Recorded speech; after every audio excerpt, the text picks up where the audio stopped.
안녕하세요. 산드라투어의 오역대장입니다.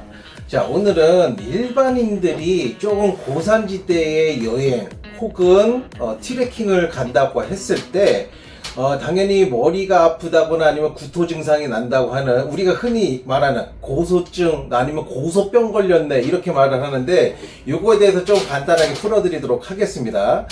저희 같은 경우에는 제가 이제 7,000대, 8,000대 등반을 간다고 했을 때는 카라반 행군부터 해서, 물론 한국에서부터 훈련을 받고요.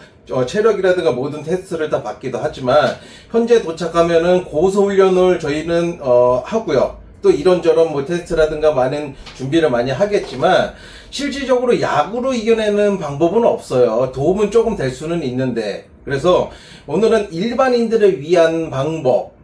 자, 우리가 일반 관광으로 내 돈 주고선 내가 놀러 가서 머리 아프고 구토 증세가 날 만한 그런 지역들이 어디 있을까요? 대표적인 게 중남미의 마추픽추라든가, 여기도 한 4,000대 이상 되죠. 뭐 히말라야 쪽 일대도 당연히 베이스 캠프를 기준으로 했을 때 4,000에서 5,000선 나오고, 그 다음에 알프스 쪽 같은 경우에도 기차 타고 올라가는 융프라우라든가 아니면은 뭐 애기디 미디 뭐 이런 전망대 일대도 대부분 한 3,500에서 4,000선 가까이는 올라가기 때문에, 일반인들이 갑자기 올라갔을 때는 숨 쉬기가 힘들다거나 아니면은 속이 좀 물렁간다는 그런 증세가 좀 올 수는 있어요. 자, 저희는 전문적으로 고선 등반을 위해서 가는 게 아니기 때문에, 근데 이 손님들의 가방을 다 뒤져보면 무슨 현상이 일어나게 되냐면요, 비약을 한 4개, 5개 정도 나오고요. 뭐 이런저런 뭐 약들이 많이 나와요. 저도 옛날에 원정 다닐 때는, 다이아막스라 그래서, 뭐 이런 것들도 구해서 먹어본 적 있고요. 비아그라 솔직히 먹어본 적 있고요. 효과들 다 있었습니다. 저는 효과 다 봤는데, 제가 거래하고 있는 저의 현지, 산드라투어의 현지 여행사, 네팔, 카트만두에 있는 여행사에서 1년에 한두 번씩 전화가 와요. 야, 나랑 지금 뭐 업무적으로 일할 게 없는데 왜 전화했어? 하면은, 한국 손님 비아그라 먹고 어저께 죽었다. 요런 소식을 솔직히 말해서 1년에 한두 번 정도는 제가 접하고 있습니다. 그래서 비아그라 대부분은 좋기는 합니다. 비아그라는 원래 정력제 아니면 뭐 이런 걸로 이상하게 생각하고 있는데, 비아그라는 사실은 동맥질환, 혈관을 동맥을 확장을 해주는 그런 역할로 만들어졌던 약이지, 이게 무슨 뭐 이상한 용도의 그런 개발 약은 아니었습니다. 정력제라든가 이런 것들은 아니에요. 실질적으로 저도 옛날에 4,000대, 5,000대, 6,000대에서 비아그라 바나를 쪼개서 테스트 겸으로 제가 한번 직접 먹어본 적이 있는데, 몸이 후끈후끈 달아오르고 뭐 이렇게 안정세에 취해지는 거는 저도 경험을 해봤었지만, 문제는 정맥질환이 있다거나 내 몸에 이런 것들을 잘 모르는 상태에서 함부로 친구가 먹었는데 좋았다, 효과가 있었다, 이런 것만 믿고선 약으로 함부로 복용했을 경우에 죽었다. 그러면 그 누가 책임이 질 거예요? 그래서 가급적이면 약으로 해결을 하는 방법은 좋은 거는 아닙니다. 자, 그러면은 그나마 그래도 좀 안정적으로 이 고소라든가 머리 아픈 거를 이겨낼 수 있는 방법을 좀 소개를 시켜드리자고 하면은, 그게 바로 요거예요.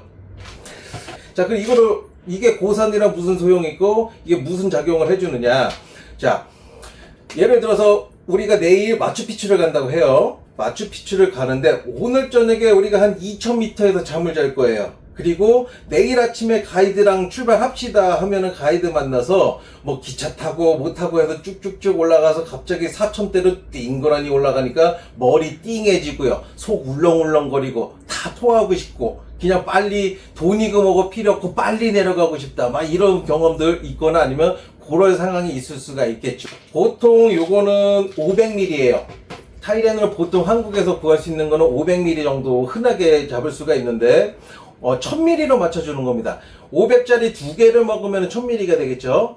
자, 내일부터 내가 높은 곳으로 올라간다. 그러면 오늘 그 전날이 되겠죠. 오늘 아침, 점심, 저녁 3끼 먹을 때마다 삼시끼니 다 챙겨 먹되 소식으로 가고요. 그리고 먹고 난 후에 소화 어느 정도 될 때, 보통 약사님들이 30분 뒤에 약 먹으라 이렇게 말을 하잖아요. 30분 정도 뒤에 미지근한 물에 2알 정도 아침, 점심 먹고요. 저녁까지 먹고, 그날 저녁에는 샤워를 하시면 안 돼요.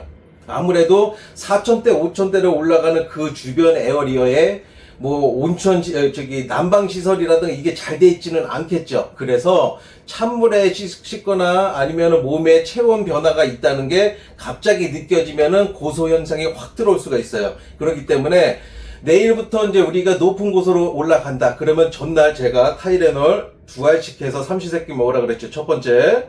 두 번째로는 소식하세요.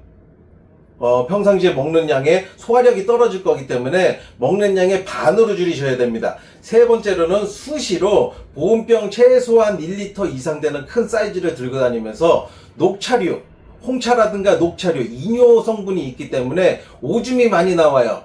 소변이라고 해야지 되는데 너무 무식하게 표현을 하나? 자, 소변이 됐든 오줌이 됐든 이게 나올 겁니다. 이거를 계속해서 배출을 해줘야 돼요. 따뜻한 거를 계속 흡수를 합니다. 그 이유는 뭐냐? 소변이 만들어진다고 하는 것 자체가 계속해서 몸을 따뜻하게 해주고 원활하게 이 혈액순환을 계속 돌려주는 거예요. 그러면서 소변으로 계속 빼주고 나는 계속 입으로 공급을 하고 이 계속 이거 순환작용을 해서 소변과 이 유입이 계속해서 반복적으로 이루어질 수 있게끔 작업을 해줘야 되는 겁니다. 따뜻한 녹차까지 먹어야 되고요. 그날 저녁에는 절대로 씻으면 안 돼요. 자, 갑자기 씻다가 찬물이 나오거나 할 수도 있고요. 아우 추워. 그거를 느끼는 순간 바로 입술이 까매지기 시작을 하면서 이제 내일 추워고 뭐고 빨리 집에 가고 싶다. 이제 세상이 갑자기 색깔이 바뀌어질 겁니다. 그래서 절대적으로 샤워까지는 피하세요. 그 샤워는 언제 하느냐? 모든 내가 고산지대에서 일정 다 마치고 나서 내려올 때까지, 그때까지는 샤워 안 하시는 게 좋대. 그 냄새 나서 어떻게 해요? 당연히 양치하고요. 손발 정도 씻는 거는 괜찮습니다. 자, 양치 같은 경우는 저희도 훈련을 하고 아니면 고산지대에 등반을 갈 때 양치는 꼭 해야 돼요. 이 산소가 없어질수록 잇몸이 잡고 있는, 이게 치아라고 쳤을 때 잇몸이 이렇게 잡고 있잖아요. 이게 산소가 없으면서 점점 잇몸에 살이 벌어지기 시작을 해요. 요 벌어졌던 틈과 치아 이 뼈대와 이 잇몸 사이에 요 빈 공간으로 이빨 안 닦았을 때 입안에 돌고 있는 균들이 여기를 파고 들어가는데 이거 잘못하면 이빨 다 빠진다거나 이빨 다 부러진다거나 큰 사고로 이어질 수가 있기 때문에 양치는 꼭 하셔야 돼요. 그래서 자, 제가 4가지 말씀드렸죠. 타이레놀 이 전날부터 높은 지대로 가기 이전 전날부터 삼시세끼 2알씩 먹어라. 1000ml 맞춰줘라. 자, 두 번째로는 녹차류 이 따뜻한 티를 계속해서 먹되 소변도 자주 넣고 티도 계속 공급해주면서 혈액순환을 많이 도와줘라. 몸도 당연히 따숩게 입어야 되고요. 가급적이면 주무실 때도 답답하더라도 비니 두꺼운 이렇게 털모자 같은 거 머리 가급적이면 따뜻하게 하면서 주무시는 게 좋을 거예요. 그 다음에 또 뭐 있었죠? 소식하라 그랬죠. 밥은 삼시세끼 다 챙겨 먹되 평소에 먹던 양의 반으로 줄이시고 맨 마지막 씻는 거 양치 손발 정도는 하시되 씻는 거 정도는 조심하셔서 요거 정도만 유념을 해주시면은 그래도 관광을 위한 목적 아니면 히말라야를 처음 가는데 이거 높은데 나 여기 겁나요. 이거 죽는 거 아니에요. 머리 아프면 어떻게 해요. 요거 제가 말했던 요거 4가지 정도만 숙지하시고 요것만 잘 지켜주셔도 히말라야 정도 한 5,000m 선까지는 일반인들도 그래도 조금 더 무난하게 갔다 오지 않을까, 아니면 큰 도움이 아마 될 겁니다. 그래서 요거 유념하셨다가 이 다음에 그런 좀 높은 지역으로 갈 때는 꼭 한번 써먹어 보시기 바랍니다.